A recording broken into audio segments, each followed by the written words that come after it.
This is a good question. Is it hooked up to like maybe one of those surge things and somebody turned off the buttons? You know what I mean? No idea.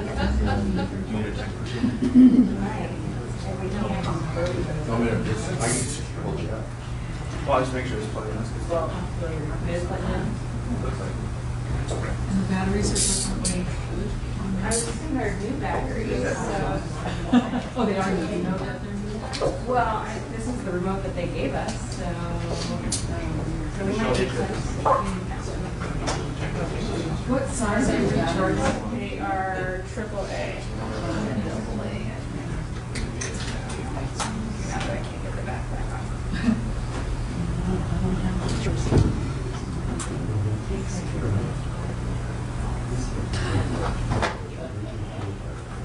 Hey guys.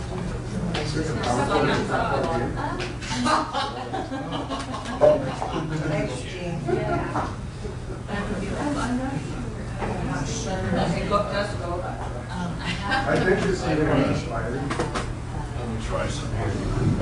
Well, it's the medium. Tell them I get out.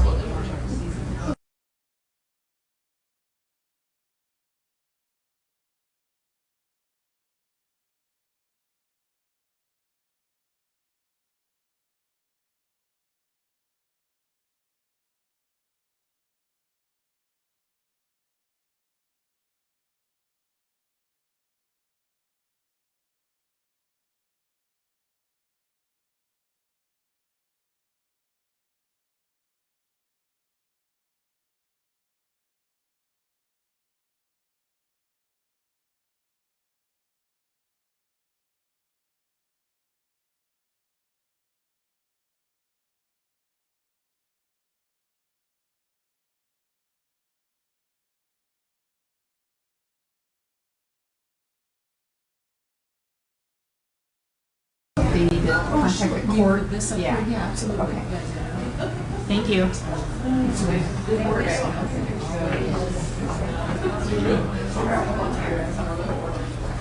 Hey, I got there without any carbon.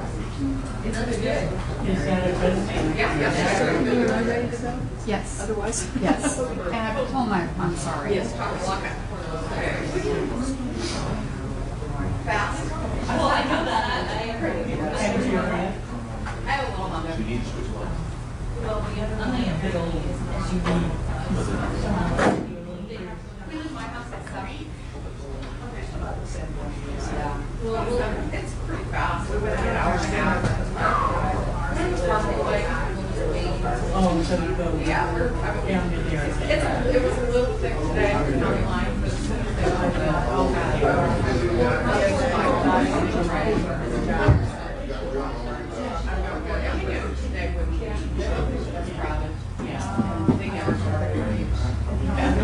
I should have learned that. you were on the other side and had to get there. And then you always had to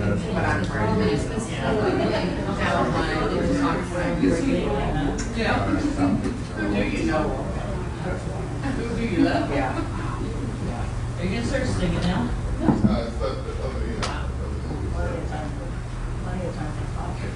Oh, no.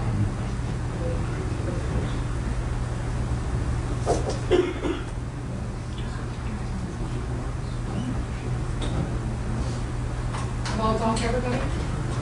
Well talk, son?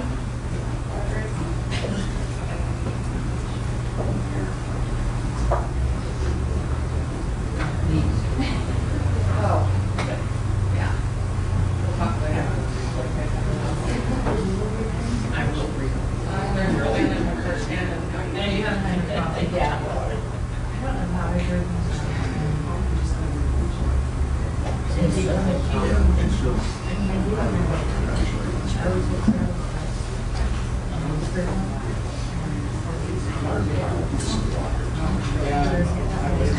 Please rise. Superior Court of the State of Washington County of King is now in session. The Honorable Jeffrey Brownsville presiding. All right, good morning, folks. Please be seated. Good morning, Mr. O'Toole. If you wouldn't mind putting the caption on, sir. Don't mind at all. This is the matter of the state of Washington versus Michele Anderson. The case number is 071-2 08717-2 Seattle. Ms. Anderson is present this morning in court with her counsel. My name is Scott O'Toole, and along with Michelle Morales, we appear on behalf of the state. And good morning again, folks. Are there any issues that we need to take up before we bring the jury in? Just for purposes of scheduling, we had talked about 3 witnesses. One of them, it turns out, isn't as available as we thought this morning, so we'll have Pam Mantle on and Linda Teely. I anticipate that'll take a whole morning or maybe or most of the morning at least. Okay. I apologize. No problem. Thank you, counsel. And again, I want to thank you for accommodating my needs this afternoon. I really appreciate that. Mr. Sorensen, anything from the defense? Yes, Your Honor. It's my understanding that Pam Mantle is going to be testifying this morning, and I have a motion to make with respect to some anticipated testimony that may or may not be elicited by the state.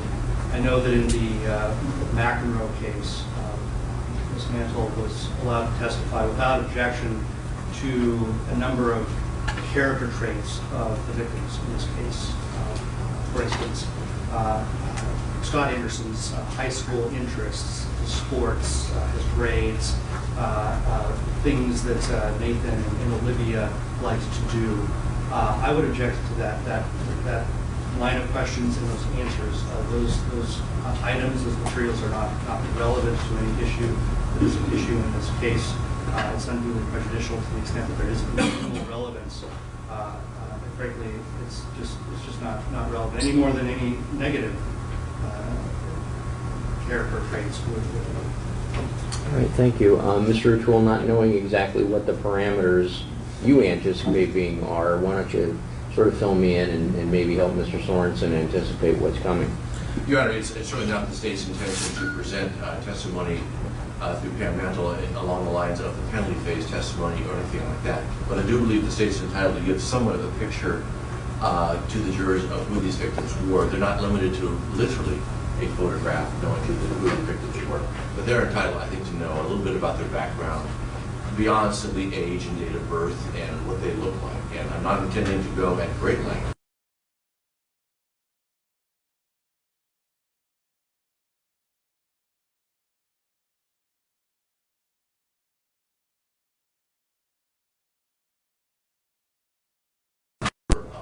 very disparaging comments about her parents and about her brother.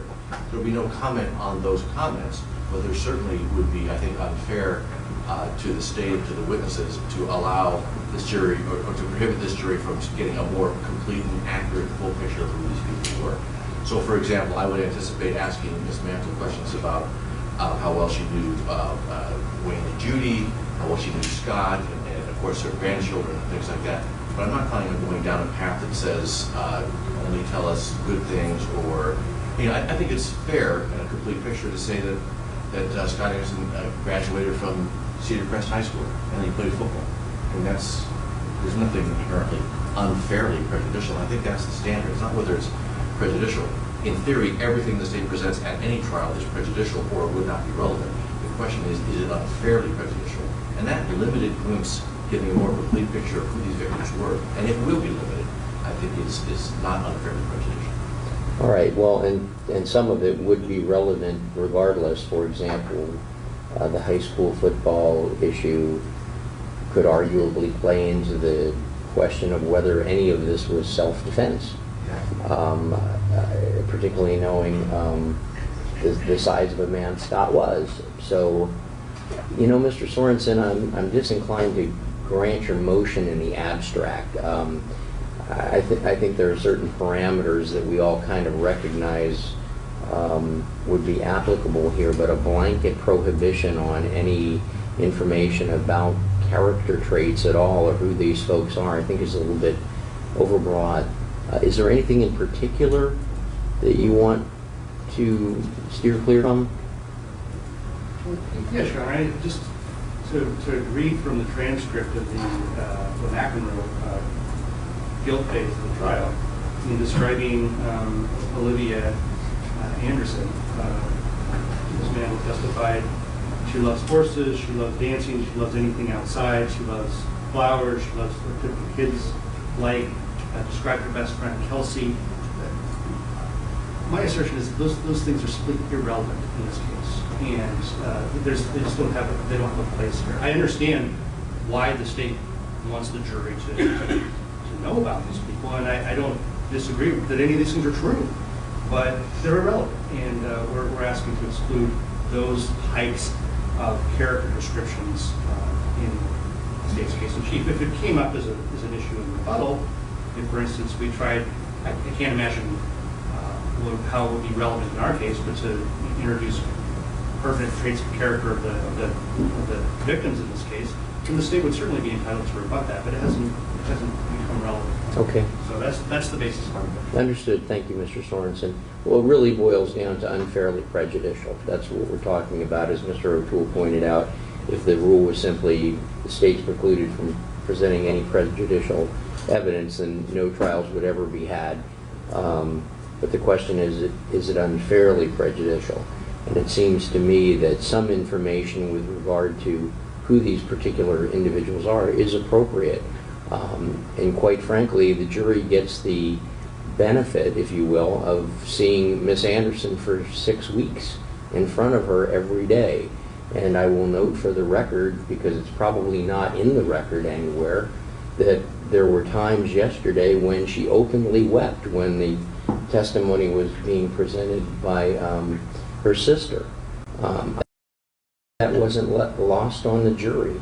And it seems to me that it's only fair and appropriate that the jury get a sense of who these folks were that aren't able to be present in this particular trial, because that seems fair to me and not unduly prejudicial. I think there is a line, Mr. Sorensen, with regard to how far you go with that, but reflecting back on the parameters that were set in Mr. McEnroe's trial, I don't think those violated those parameters.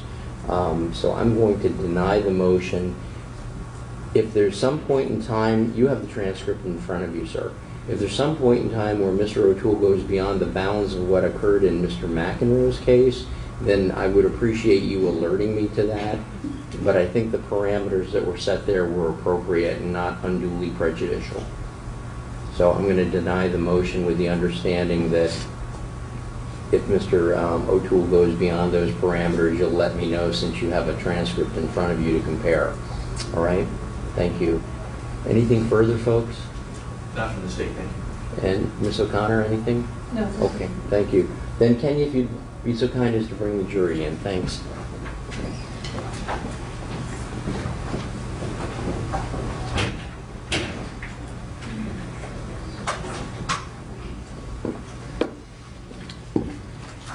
And Ken, I get it. We can't get this thing working. I know she'll come in and help me. So she'll be sitting with me in the room because she got booted off in her court too for no reason. It was like she couldn't. She was just doing it, and then the next day she couldn't get in. So I'm gonna call the IPs and get it figured out. Sorry. I didn't email. I would have given it for me.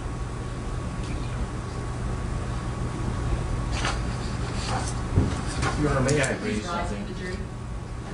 Later. Thank you.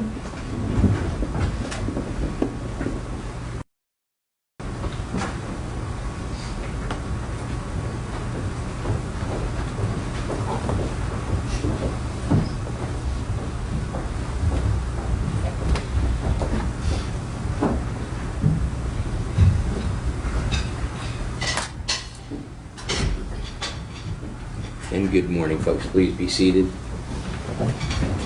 Welcome back, ladies and gentlemen. And Mr. O'Toole, if you wouldn't mind calling your next witness, sir. Thank you, Your Honor. The state would call Pam Mantle. And Ms. Mantle, if you could step forward, please.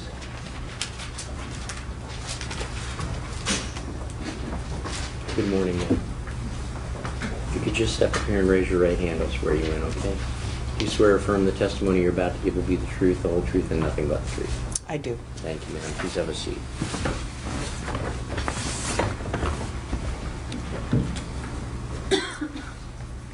Good morning. Good morning. If I could ask you, and maybe it's just my hearing, if you could maybe tilt that microphone up a little bit more towards you. Is that better? Up a little towards you, ma'am. There you go. That's probably better. Thanks. Okay. Good morning. Good morning. Can I have you state your full name and spell your last name for the record? Sure. My name is Pamela Mantle. My last name is spelled M-A-N-T-L-E. And if I could ask you for a mailing address, The King County Prosecutor's Office. would you prefer not to give your personal or your home address? Yes. And prefer to give an address in care of my office? Yes, please. Let me ask you if you're currently employed. I am. What kind of work do you do? I work for a winery in Canyon Park area of Bothell, and I also am a gardener. And what kind of work do you do for the wine? I do wine tastings for the public in the city of Snohomish and sometimes at Mount Rainier, and yeah, it's a lot of fun. And how about what kind of gardening do you do? I do high-end gardening. I take care of people that don't have time to garden but want a nice garden, and I go by and add plants to their pots and make sure everything looks lovely. I assume you don't mix the wine tasting and the gardening. Sometimes. Let me ask you if you knew a person named Erica Anderson. Yes, I did. Who was Erica Anderson to you? Erica Anderson was my oldest child. She was born in 1975 in April. In April '75? Yes. And who was Scott Anderson? Scott Anderson was her high school sweetheart, husband, best friend. And they have children? Yes, they did. They had 2 children. And those would be your grandchildren? They are my grandchildren, And what were their names? Olivia Ryan Anderson and Nathan Scott Anderson.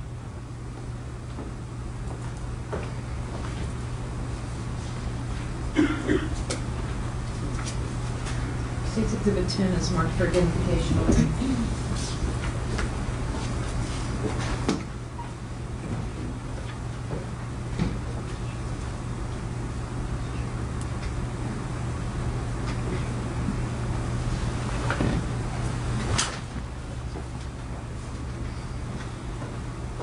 Okay.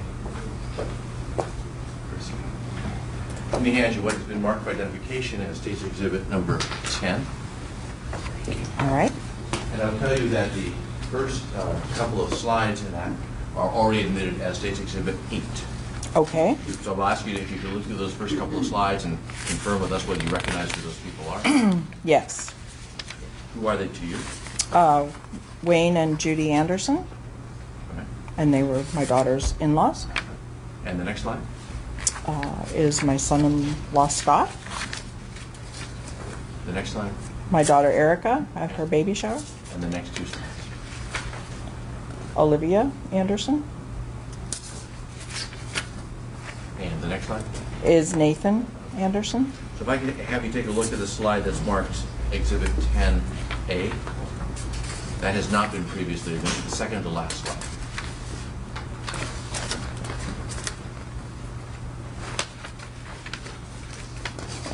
Sorry. Must have it. My hands are cold.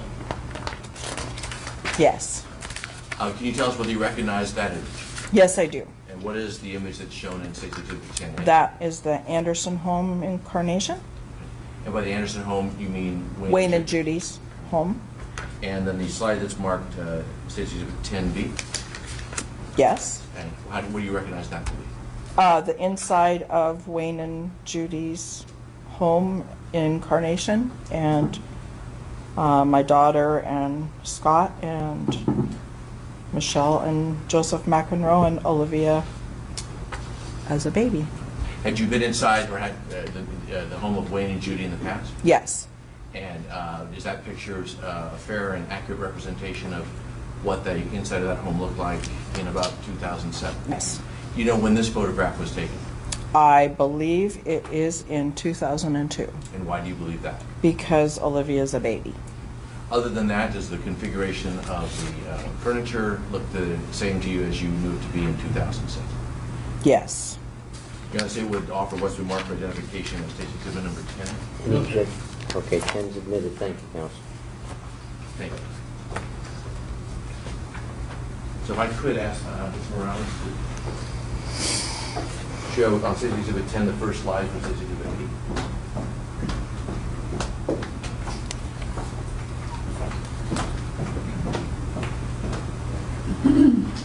And we're looking for the record at State Exhibit 8A. If I could just ask you briefly, you mentioned that that is Wayne Anderson. Yes, it is. So I'm going to ask you, how long did you know Wayne Anderson?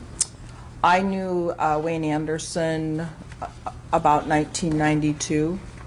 How did you meet? I met through our children at their home. How did that come about that you would meet through your children? I think they had us over because the kids were dating and they wanted to get to know us a little better. So we went over for coffee on a Sunday or something like that. Some kind of just little get together.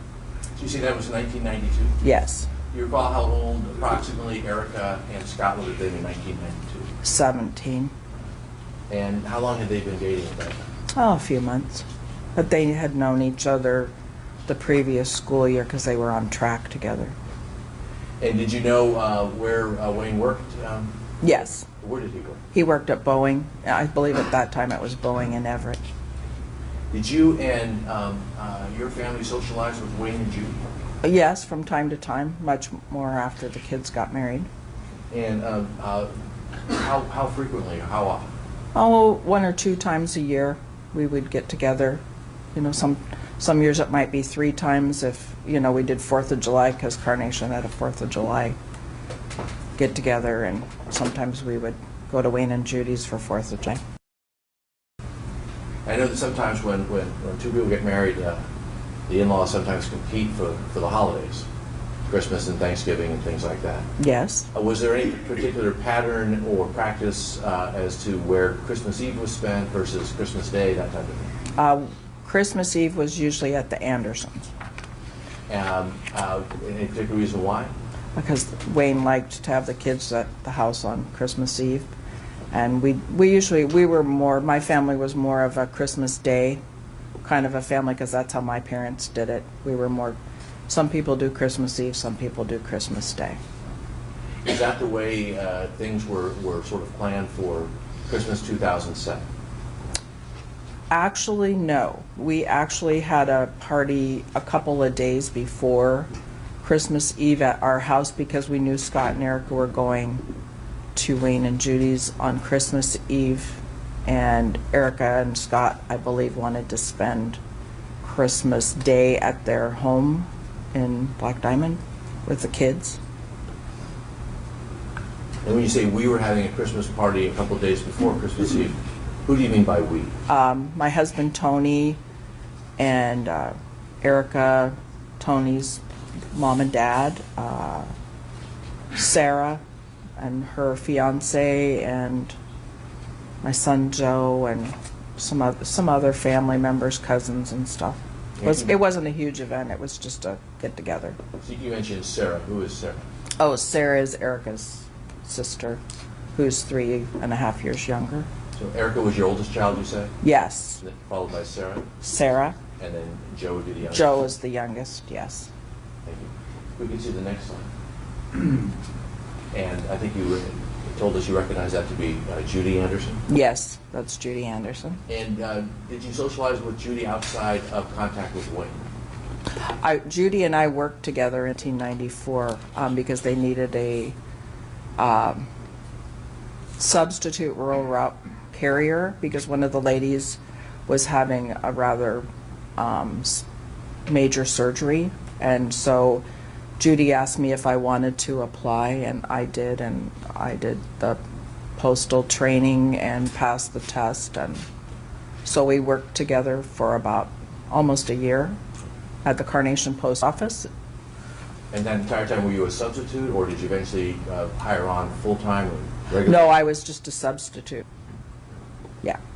You can see the next slide. And that is Scott Anderson. That's Exhibit 8C. Yes, that's Scott. When did you first meet Scott?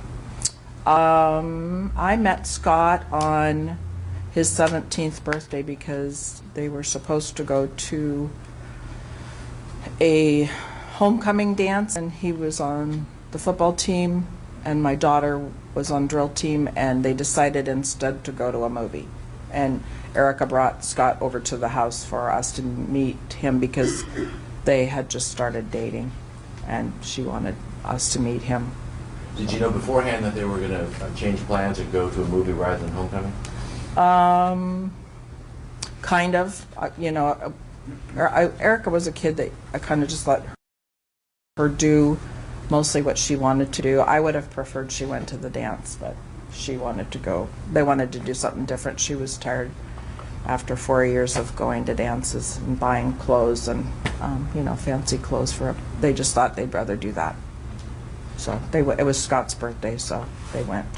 I'm sorry if I asked you this. Do you know what high school Scott went to? Scott graduated from Cedar Crest, but at that time they were building Cedar Crest High School, so he went to Tolt High School in Carnation with Erica, and Erica went. They were a year apart in school, but they were only 6 months apart in age. What was Scott's birthday, if you recall? His birthday was October 24th, 1975. And Erica's? April 23rd, 1975. So his birthday sounds like it fell after the cutoff for the, Right, for the yeah. next class. Yeah. When you say he graduated from Cedar Crest, but he went to Tolt, did he spend maybe only his senior year at Cedar Crest, or what? Yes, that was 94 was the first graduating class of Cedar Crest. And then Erica would have graduated from Tolt. Yes, Erica graduated from Tolt in 93. After Scott graduated from high school, what did he do? He had applied to University of Washington, and he thought maybe he wanted to be an engineer like his dad, but he decided that he wanted to get a business degree after a couple of years. He thought he enjoyed math, but he didn't enjoy it as much as you need for engineering. So You said he enjoyed math? Pardon? Did you say math? yeah, he didn't. He took all the trigonometry and calculus and that's required to go to university, and he just didn't feel like he wanted to take a bunch more. He took some, but he said it wasn't his passion, so he went into the business school eventually. Do you know if he graduated from the University of Washington? Yes, he did. And do you know approximately when? In 1999 in June. Then after he went to the University of Washington, what did he do?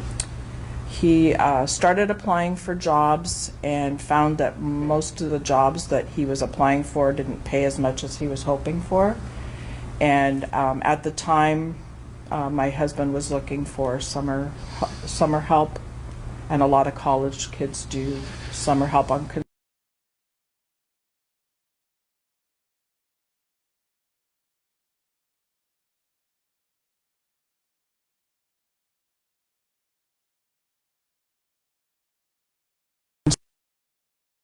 was at the time, yes. And how long did he work for that company with your husband? About six years, I believe. And then after that, what did Scott do? A bunch of his friends had gone to another construction company that was they did more state work like bridges, and at the time the economy was in kind of a downturn, and the state work was more lucrative. There had been a lot of contracts given out, and so he went to a company called Mid-Mountain Construction, which is in Woodinville, and he was there about another year and a half. And after a year and a half, did he leave the company, or? No, he was working there and working on a project at the time of his death. We can see the next slide. Pardon? Oh, we had a power outage.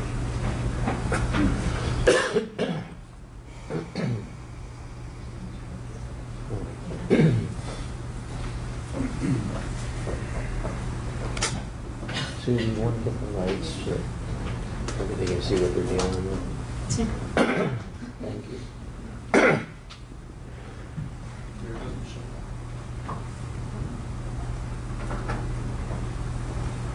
This is the courtroom of the future, right, Ron? No, that's down the hall. Oh, This is the courtroom of the past.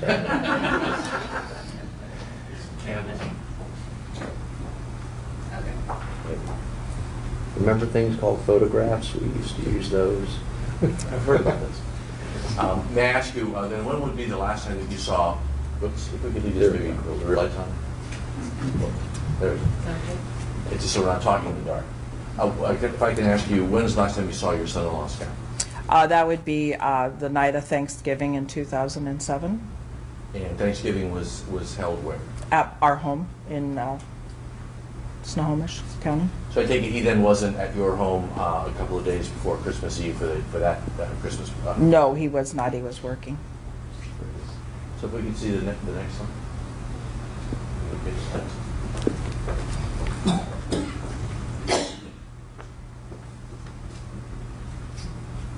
I could ask you who that is. Is Exhibit 8D? That is my daughter, Erica Anderson. And do you know when that picture was taken? That picture was taken for Olivia's baby shower in 2002. So we talked a bit about Scott and his background following high school and all. Erica graduated a year ahead of Scott? Yes, she did. And so what did she do after high school? She went to the Art Institute of Seattle. She also went to Bellevue Community College and took some business classes, and then she went to Lake Washington Technical College, and she took the commercial baking program there. Did she work during high school? She did work during high school. She worked at a little children's clothing store called Kids Mart, and it was in Bellevue. And then she also worked at Overlake Chevron with her cousins. She would work Saturday and Sunday in the little store inside the gas station, and run credit cards and Like the little mini mart? mini mart kind of a place. Yeah, they didn't sell alcohol in there, so she could work there being under 18. How about after she graduated and she was off at the Art Institute at Bellevue College and all, did she work as well? Yes, she worked at a sporting goods store in Redmond, Washington called Sporties. She worked there for 2 or 3 years, and then after she graduated from Lake Washington Technical, she went to work at QFC, and she became what they call a floater, which when somebody calls in sick, and she worked in the bakery department. When somebody comes in sick, you just go in and do their job, decorate cakes, and she became a cake decorator. And later she became assistant bakery manager at the Pine Lake store in Issaquah. And during her time there, when she was pregnant with Olivia, because she had a background in math, they offered her a job to do accounting and payroll. You said that Scott and Erica met in 1992. Yes. When did they get married? They got married in 1999. And we mentioned 2 children. Yes. I think you told us this photograph is at a baby shower for when she was carrying Olivia, yes. And Olivia was born when? In 2002 in March 10th. You can see the next one. For the record, we're looking at State's Exhibit 8E. And I'm sorry, you said in March of 2002? Yes. Sorry, I apologize. That's okay. Do you know when this photograph that we're looking at in 8E was taken? How old Olivia might have been? I think Olivia was 4 in this picture. This was at a birthday party for, I think it was the 2nd birthday for Nathan and my son Joe. Joe's birthday is December 7th and Nathan's was December 10th. So once Nathan was born, we kind of celebrated them together. And in December of 2007, then, Olivia would have been, what, 5 years old? Yes, she was 5 years old. And the reason I asked that, was she in school yet? Yes, she was in kindergarten. And do you know what, or do you recall which kindergarten she went to? She was at Black Diamond Elementary in Mrs. Owen's class. And if we could see the next photograph. This is State's Exhibit 8F. And that you recognize this to be Nathan? Yes, that's Nathan. And you mentioned his birthday was on December 10th. Yes. You recall which year? 2004, he was born. So in December of 2007, he would have just turned 3 years old? Yes, he was 3. And in this picture, you think he's about 2 or so?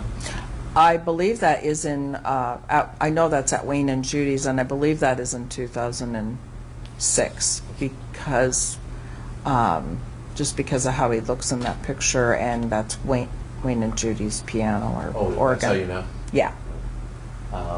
Did any of the kids play the piano at that young age yet? Or? No, it looks like they were trying, no? May I ask you then, when would be the last time you would have seen Olivia? The last time I saw Olivia was at my home in December of 2007, and I don't remember if it was, I think it was the 22nd. So 3 days or so before Christmas? Yes. And Yes. the last time you would have seen Nathan? That would be the same day that everybody came to our house for the party and to look at Christmas lights and hang out. And if we can see the next one. And this is obviously a collage of all of the Right. photographs. And I believe then we'll look at the first slide for Exhibit 10. And if you could just to orient us here, what we're looking at.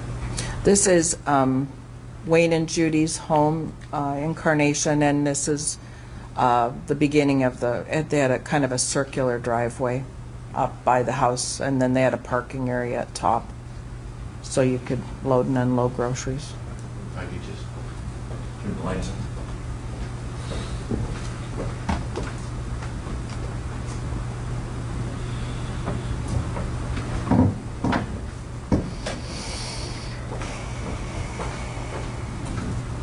I've asked you about the last time that you saw Scott and Olivia and Nathan.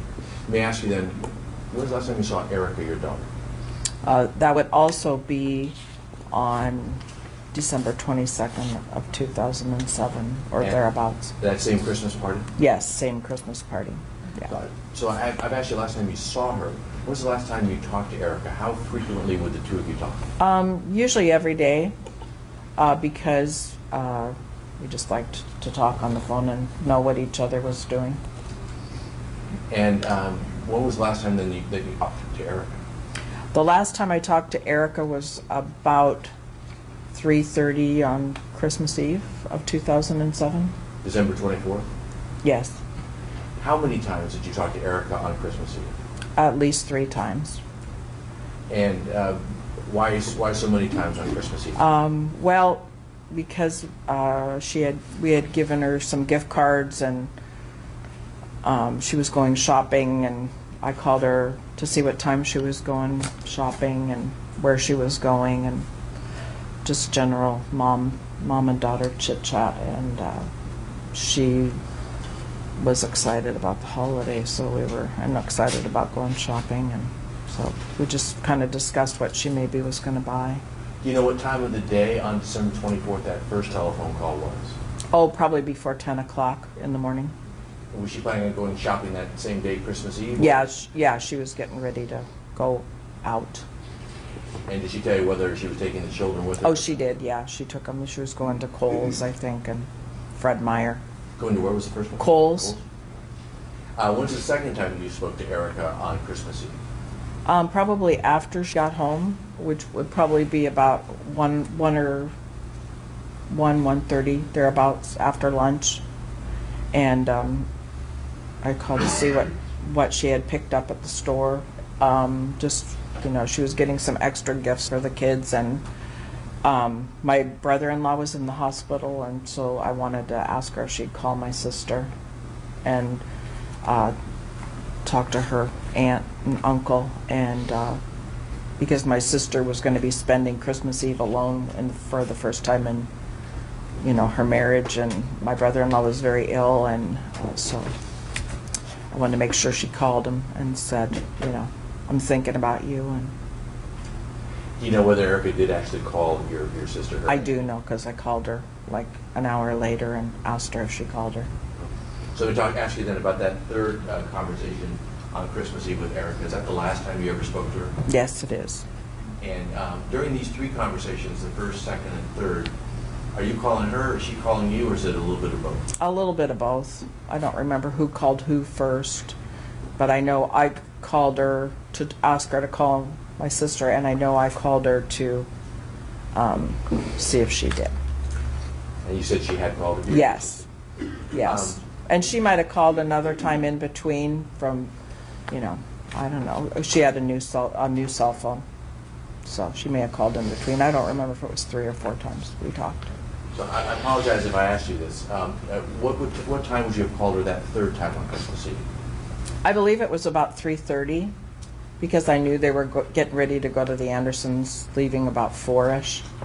How did you know that? Well, I've driven from, you know, Erica told me it usually takes about an hour to drive from Black Diamond to Carnation, depending on how you go. And I've driven it myself, so I know how long it takes. Did she tell you what time they were planning on leaving Black Diamond? About 4 o'clock. And, Maybe a little before, maybe a little after, depending on whether the kids, you know, took their shoes off again or, you know. Did she tell you what time that was Scott going to be part of that trip as well? Yes, yes, he was going to be coming along. Did she tell you what time they're planning on returning back home to Black Diamond Christmas Eve? I believe that she probably did. I was thinking it was probably going to be around 8 o'clock at night. I know that they had planned on having dinner with Wayne and Judy, opening gifts, visiting, you know, and probably they would be maybe even either leaving or get home around 8. So then when were you planning on seeing Erica next? December 27th. And for what purpose? Olivia was spending the night, and it was the first time she'd spent the night in a long time. Did you ever see Erica again? No. When did you hear about what happened inside the Anderson home? The day after Christmas, my son Joe and I decided to go visit my brother-in-law in the hospital. And as I was driving out of Snohomish, my cell phone rang, and I picked it up, and it was Eric and Sarah's stepmom, and she called to ask me if I had heard anything about an incident at the Anderson house. And I asked her what she was talking about, and she said, well, somebody from the PI called and said that there had been an incident at the Anderson house. What did you do in response to that? I told her to call the Carnation Police Department and call me back because obviously something was wrong. Did you go anywhere or do anything after that? I changed my plans and decided that I would drive to Scott's job site because I knew he was working the day after Christmas and that it was a big pour that they were doing, and that he would be there come heck or high water because he was a foreman, and it was essential that he be there because if somebody's missing from the team that's doing a job, it's harder on everybody else, and Scott was somebody that would not want to, you know, make somebody work harder than they had to. Did he have a cell phone at the time that you're aware of? He did. Did you try to call that or You know, I don't think I ever had his cell phone number. How about Erica? Did she have a cell phone? She did, but she had a brand new cell phone, and I had misplaced the phone number. I hadn't she had gotten it just before the party on the 22nd. She wrote down the phone number, and in the mess of getting ready and for Christmas and that, I had misplaced it. It might have got, you know, put in the garbage or when people were picking up. And usually I called her home number because I didn't like to call her cell phone because it was her cell phone. And at that time, 8 years ago, everybody didn't have a endless plan of, it was a cell phone that Wayne and Judy had picked up phones for Scott and Erica to have cell phones because that was part of a Christmas gift at one time, and Erica's phone broke and she needed a new phone, so she got a new phone. So you ended up then going to Scott's job site? I did. I drove to... Where was it? It was in Kenmore, Washington. And when you got there, what did you do? Well, I pulled into the job site and looked for the first guy I could find to ask if Scott was there. And what did you learn?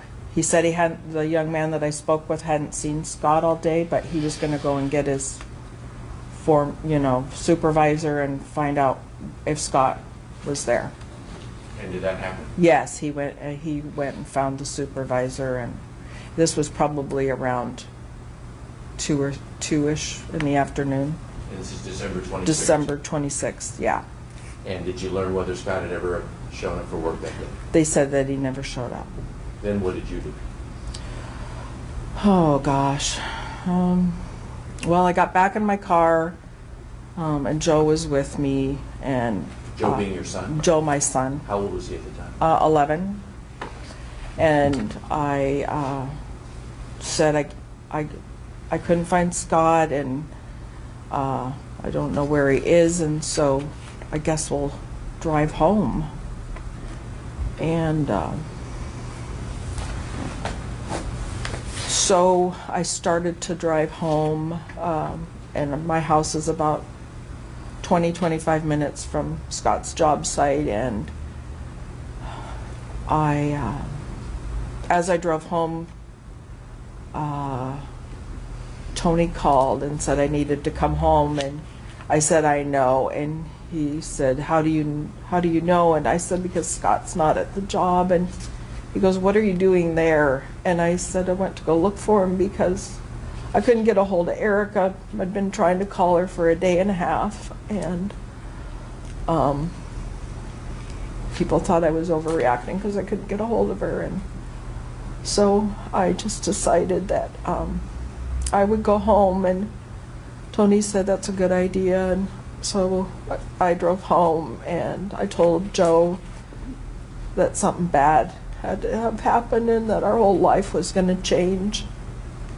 Had you tried to get in contact with Erica on Christmas Day? Yeah. And you were unable to? I was, yeah. All I got was the answering machine at her house. And on that, earlier in the day on the 26th, had you tried to get a hold of her?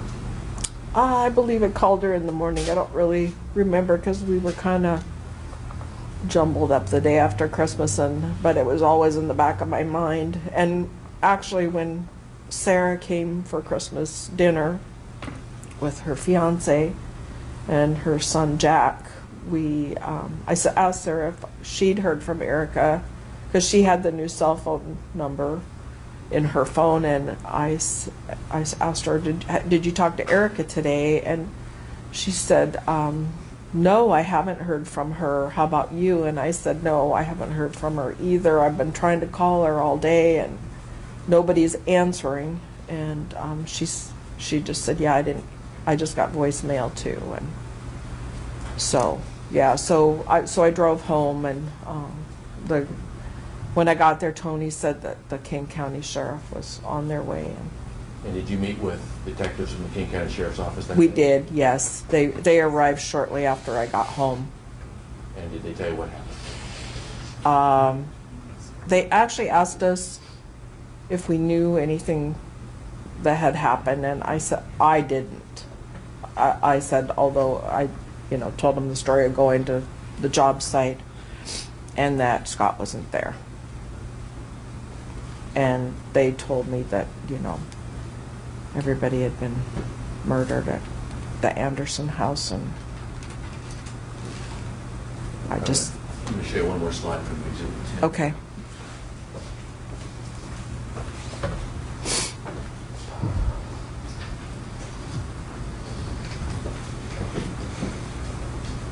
Good look at Exhibit 10B. And for the record, we're looking at State's Exhibit 10B. If I could ask you, Ms. Mantle, can you identify that photograph? Going from left to right. Well, first let me start with this. Where's that photograph taken? Oh, it's at Wayne and Judy's, and that's the what I would call the sitting area or living room. And is that an open area there to a dining room behind the couch? Yes, it is. It's an open concept, and they arranged their furniture to kind of break it up, and that's their dining area behind. And do you know when this photograph was taken approximately? I think it was 2002. And why do you think that? Because Olivia's a baby, and it looks like she's just about walking in that picture. She's not quite a year old. I apologize if this seems obvious, but can you tell what time of year this picture was taken? It was at Christmas. Is the configuration of the couch there and looks like a small love seat on the far right, is that the same as it was in December of 2007? I believe so.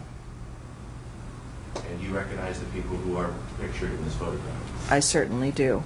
If I could ask you then, on the far left, in the brown pants and looks like a dark hoodie and a baseball cap, who is that? That is my son-in-law, Scott Anderson. And the person next to him with the goatee and the long black hair? That's Joseph McEnroe.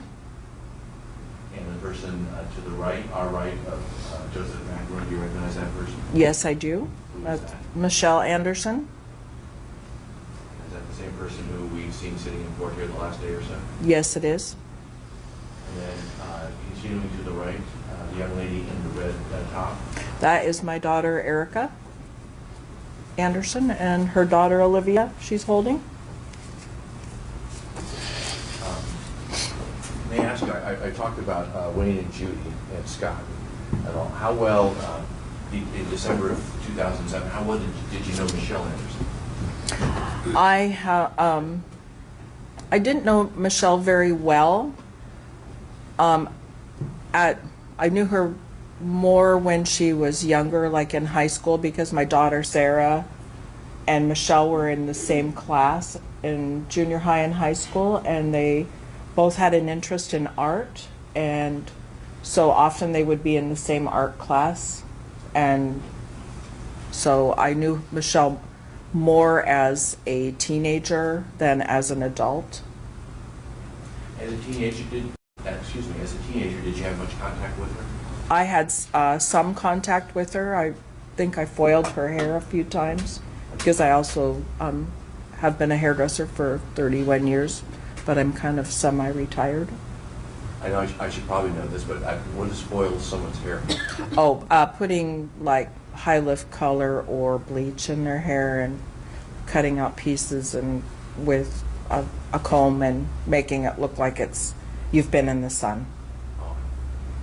And before Christmas of 2007, do you recall when it was you might have last seen Michele Anderson? I remember exactly the last time I saw her. And how do you remember it so well?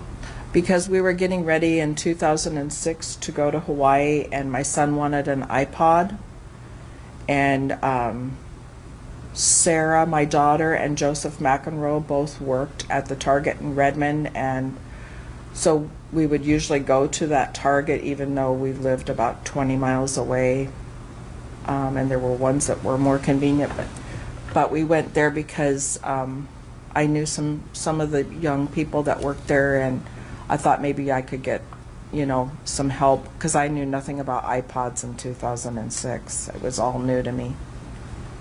And so Joe and I drove to Redmond Target, and Again, when you say Joe, you mean Joe yourself? Joe, my son, Joe Mantle. He and I drove to Target in Redmond to go and pick up an iPod and get some, whatever, the little cards that iTunes cards, so that he could download a bunch of music from the computer onto his iPod. So if Joseph McEnroe and your daughter Sarah worked at the Target in Redmond, how was it that you came to see Michele Anderson? We were at the counter where they sold the iPods, and Joe was looking at what the different colors of iPods that there were. and I happened to be over by the video games and just kind of letting him have, my son, do his thing and pick out his iPod, and Joseph and Michelle were standing over there, and I actually realized I recognized Joe before I saw Michelle because they were talking to each other and I couldn't see her, but I saw his long dark hair and I'm like, oh my gosh, that's Joe and Michelle. And I thought they probably would know something about iPods because I knew they were into like video games and all the stuff that, you know, younger people are into. And I said, oh, do you know anything about iPods and how you guys doing? And we're here to buy an iPod and maybe you could help us out or whatever, you know, give us some advice and what we need to do. And so we just talked briefly. They were buying video games and we got it all, you know, kind of handled. The young guy behind the counter actually steered us in the right direction, and we visited a little bit, and it was right before Christmas because we were going to Hawaii for Christmas. And that's Christmas of 2006. Yes, it is. So about a year before all of the events of Christmas Eve 2007. Yes, yes. How well did you know Joseph McEnroe? Not very well at all, although he had been to a couple of functions at our house, and we had met him at Scott and Erica's. There'd been some birthday parties and kind of open house things at Scott and Erica's house, so we had met him a couple of times. Turn the light back.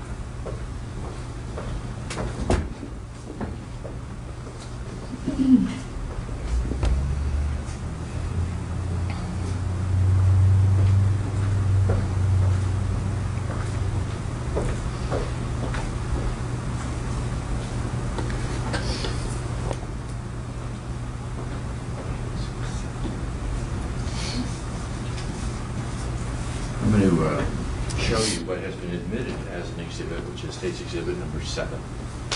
And I'm going to tell you it's admitted as a 911 hang-up call from December 24th, 2007. Okay. Have you heard this recording before? Yes. And who played that recording for you? You did.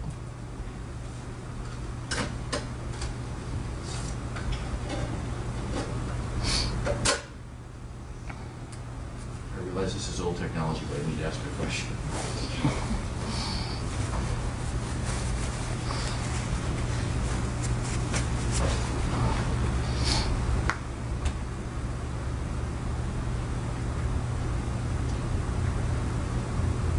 I'm going to play this once it's very, very brief. Okay. I'll play it for you then one more time afterwards. Okay.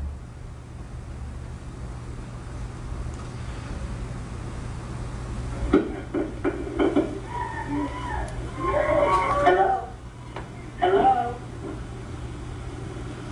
Hello?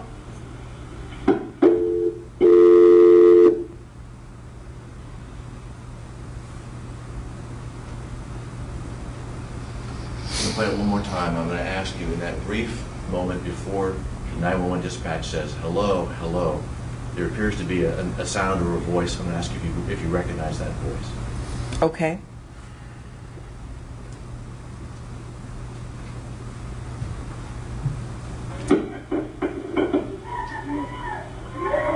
Hello? Hello? Hello? Did you hear that sound that I made reference to before the operator or the 911 dispatch operator says hello? Yes, Do you recognize that voice? I do. Whose voice is that? That's Erica, How do you know? because it's my daughter, and I know what she sounds like when she's yelling. Can you tell what she is saying in that excerpt? Not the kids, no.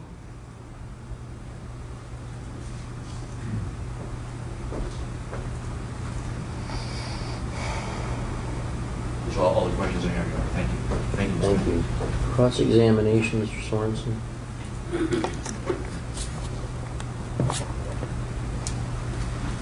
No questions, John. All right, thank you very much, Ms. Mantle. You can step down. Thank you. And Mr. O'Toole, do you have another witness available at this point?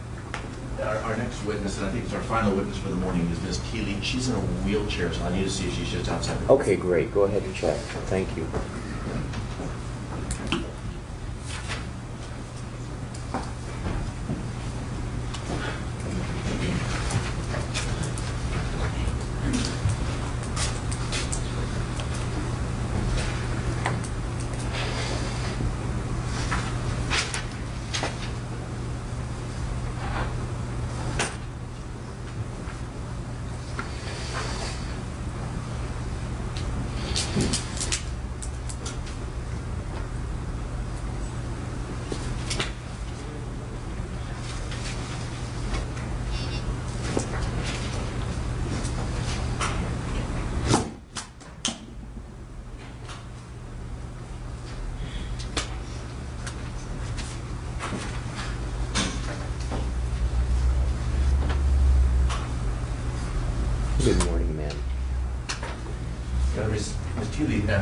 advises that she can testify from the witness stand, it's just that she can't walk long distances. Oh, okay. On it, we give her a hand. If she feels capable of doing that, that's fine. Yeah, just, I'll hobble a little bit. It's not the most graceful walk you're going to see today.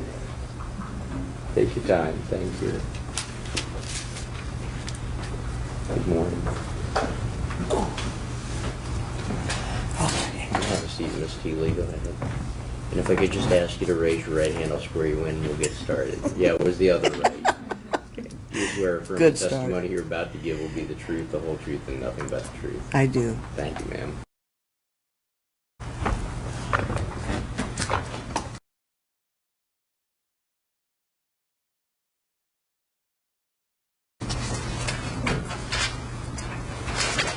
Good morning. Good morning. May I have you state your full name and spell your last name for our record? Linda E. Eileen Thiele, Thiele. I take it then the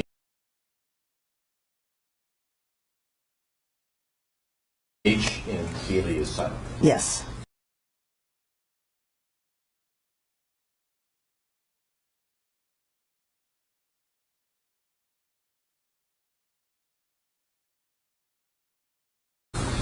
Actually, the H and the I are silent. Thank you. You have a home address or a mailbox or something like that you can give us?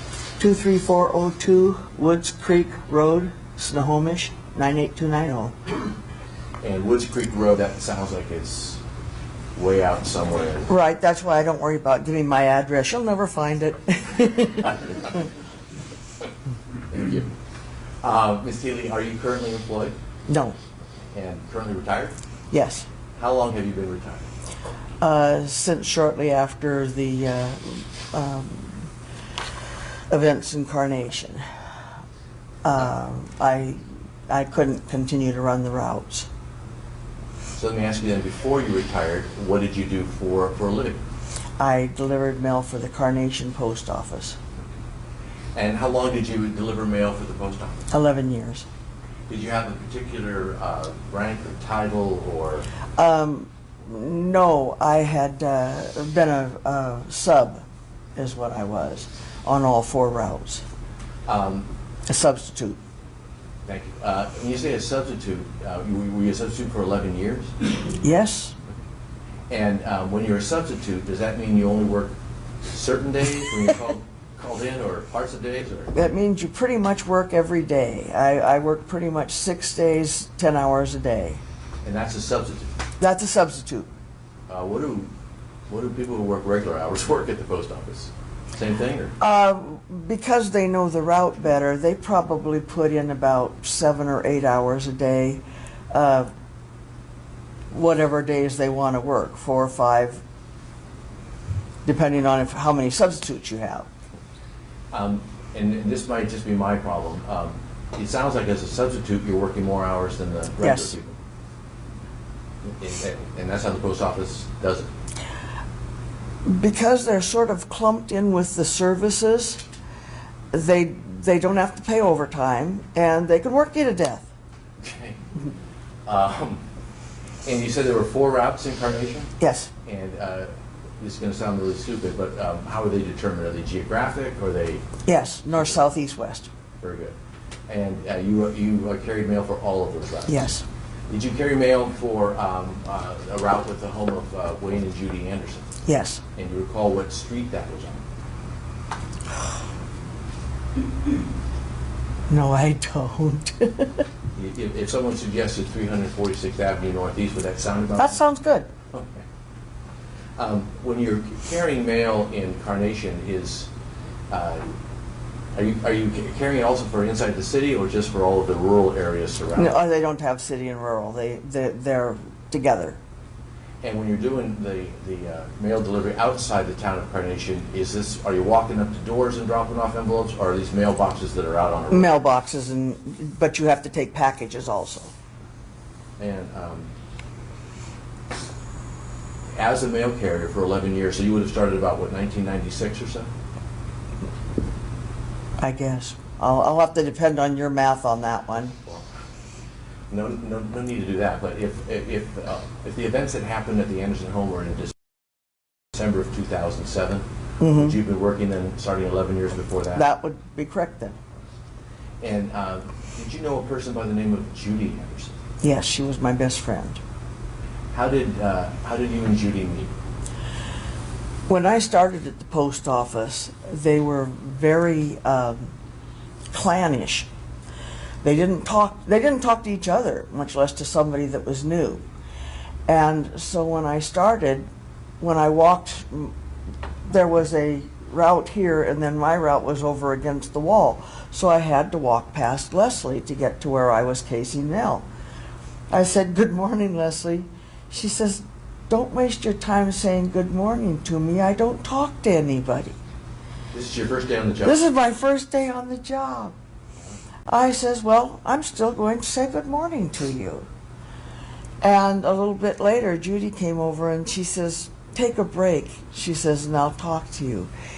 And what it amounted to is they went through subs so fast that they didn't want to get to know you. They just wanted to stay in their own little world. They figured you weren't going to make it. And so Judy says, "They've treated me this way too." And so from then on, we became fast friends. I mean, there's just no two ways about it. She was that type of a person.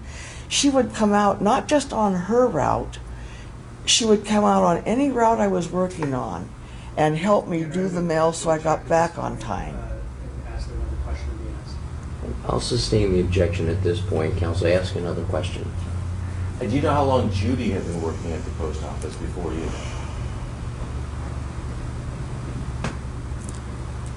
I would guess 7 to 10 years longer than me. And was she also a sub, or was she have a different status or title? No, she had a route. And when you would run, or when the mail carriers would run their routes, were they by themselves, or were they with somebody to help them, or were you totally left out on your own device? You're on your own. Could you get help if you wanted to? Like, for example, could you ask Judy for help to run it? Oh, I wouldn't have to ask Judy, but for anybody else, I would bet if you asked them, there was a good chance they wouldn't help.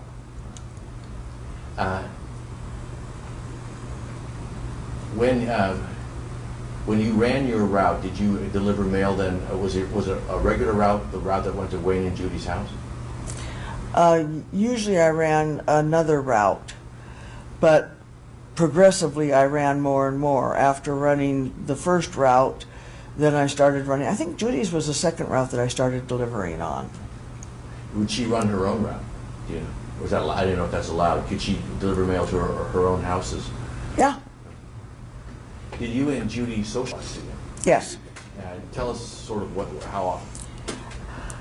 Oh, probably once or twice a month. She'd come out to our house. We had extra berries, and she'd pick berries at our house, and we'd go to our birth dates were just 2 weeks apart, and so we would celebrate somewhere in between them our birth dates together. And gosh, what else? Oh, we'd go to IKEA. We just had different things that we do. We go out to dinner every once in a while, just to go out to dinner. When you would socialize, then was it always sort of other than when it was at your home for picking berries and all? Was it always away from Judy's home, or did you ever go to her house as well? A couple of times I went to her house, but not that often. We usually socialized away from the house. Did you know Wayne Anderson? Not that well. Had you met him at least? Yes. You know how many times you might have met Wayne? Maybe 3, 4. And how about Scott Anderson? No, I had never met Scott. And as far as you knew, when you first then would have met Judy in 1996 or so, was Scott Anderson still living in the home, or was he graduated yet? Or do you know? I don't know.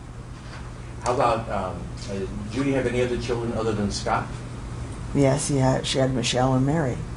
Did you know Mary? Yes. And did you know her better than you knew Scott? Oh, yes. And how about Michele?